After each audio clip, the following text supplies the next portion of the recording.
Friends, welcome to Mumnas kitchen. എല്ലാവർക്കും സുഖല്ലേ? നമുക്കൊന്ന് ഈവനിങ്ങിലൊക്കെ കഴിക്കാൻ പറ്റിയ ഒരു ബ്രെഡ് കൊണ്ട് സ്നാക്സ് ഉണ്ടാക്കി നോക്കിയാലോ?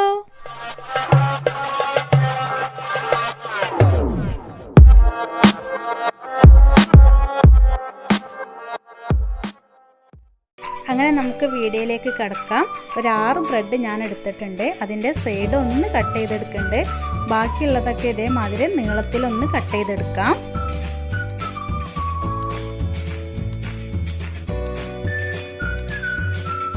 അങ്ങനെ മുഴുവനും നമ്മൾ കട്ട് ചെയ്ത് വെച്ചിട്ടുണ്ട്. അതിനുശേഷം ബാക്കി വരുന്ന ആ സൈഡും പിന്നെ 2 കഷ്ണം ബ്രെഡും ഒന്ന് ഗ്രൈൻഡ് ചെയ്തെടുക്കാം. അതിനുശേഷം നമ്മൾ 2 കോഴിമുട്ടയും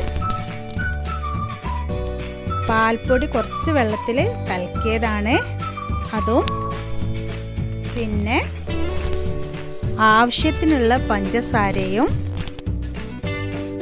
ഒരു 3 ഏലക്കായും ഇട്ട് കൊടുക്കുക. എന്നിട്ട് ഒന്ന് ഗ്രൈൻഡ് ചെയ്തെടുക്കാം. അങ്ങനെ ഗ്രൈൻഡ് ചെയ്ത് കഴിഞ്ഞിട്ടുണ്ട്. നമുക്ക് ഇത് ഫ്രൈ ചെയ്തെടുക്കാൻ വേണ്ടിയിട്ട് ചട്ടി ചൂടാക്കാം. അതിലേക്ക് ഓയിൽ ഒഴിച്ച് കൊടുക്കാം. എന്നിട്ട് നമ്മൾ കട്ട് ചെയ്ത് വെച്ച ബ്രെഡിൻ്റെ ഒരു കഷ്ണം എടുത്ത് മുട്ടയിൽ മുക്കിയതിൻ്റെ ശേഷം നമ്മൾ ബ്രെഡ് ക്രംസിൽ ഒന്ന് കോട്ട് ചെയ്തെടുക്കാം. എന്നിട്ട് നമ്മൾ ചൂടാക്കാൻ വെച്ച ഓയിലൊക്കെ നന്നായി ചൂടായിട്ടുണ്ട്. ഒന്ന് ഫ്രൈ ചെയ്തെടുക്കാം. നമുക്കതിലേക്ക് ഇട്ട് ഓക്കെ, ഒരു ഗോൾഡൻ കളറായി വരുമ്പോൾ ഒന്ന് തിരിച്ചിട്ട് കൊടുക്കാം.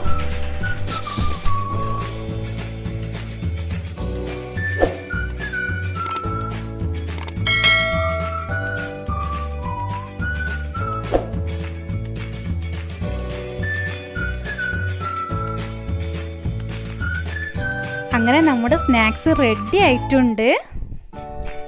എല്ലാവരും ഇത് ഉണ്ടാക്കി നോക്കണം. നല്ല ടേസ്റ്റിയാണ്. എല്ലാവരും വീട്ടിലുണ്ടാക്കി നോക്കിയിട്ട് ഫീഡ്ബാക്ക് അറിയിക്കുക. എൻ്റെ ചാനൽ ഇതുവരെ സബ്സ്ക്രൈബ് ചെയ്യാത്തവർ സബ്സ്ക്രൈബ് ചെയ്യുക, ലൈക്ക് ചെയ്യുക, ഷെയർ ചെയ്യുക, കമൻറ്റ് ചെയ്യുക. അപ്പോൾ കുഞ്ഞ് ബെല്ലൈക്കണും കൂടി ഒന്ന് കാണും, അതും കൂടി പ്രസ് ചെയ്യുക. Okay, bye, take care.